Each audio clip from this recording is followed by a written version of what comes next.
સાબરકાંઠાથી સમાચાર મળી આવ્યા છે કે સાબર ડેરી સામે સાબરકાંઠા અને અરવલ્લીના દૂધ ઉત્પાદકોનો વિરોધ આજે 5મા દિવસે પણ યથાવત રહ્યો હતો। માલપુર તાલુકામાં મોરડુગરી જલારામ મંદિરે મોટી સંખ્યામાં પશુપાલકો ભેગા થયા હતા અને સાબર ડેરી દ્વારા જાહેર કરાયેલ પ્રતિ કિલો ફેટ દીઠ ₹995ના ભાવફેરને નકારતા આક્રોશ વ્યક્ત કર્યો હતો। પશુપાલકોનો આક્ષેપ છે કે નિર્ણયને લઈને સભાસદ મંડળીઓના પ્રતિનિધિઓ સાથે કોઈ ચર્ચા કરાઈ નથી અને દૂધ ન ફરાતા લોકોથી સાથે બેઠક કરીને થયેલ નિર્ણય તેમને અમાન્ય છે।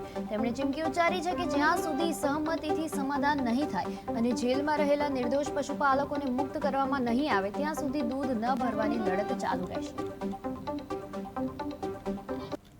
તો નિયામક મંડળે આવી 950 મંડળીઓના પ્રતિનિધિ ચેરમેન અગર તો સેક્રેટરી ને બોલાવી અને એમના દ્વારા એમના હાથે બેસી અને આ બાબતનો મસલો કરવો પડે અને જે નિર્ણય લેવો હોય એ બધાને સાથે રાખીને લેવો પડે।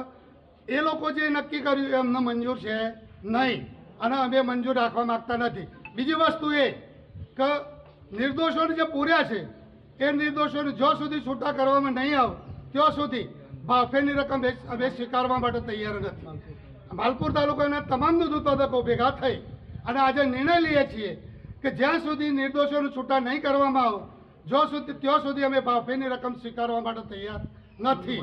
અમારી ભાવફેરની રકમ 20% જોઈએ છે એ વાતમાં કોઈ બેમત નથી, બરોબર।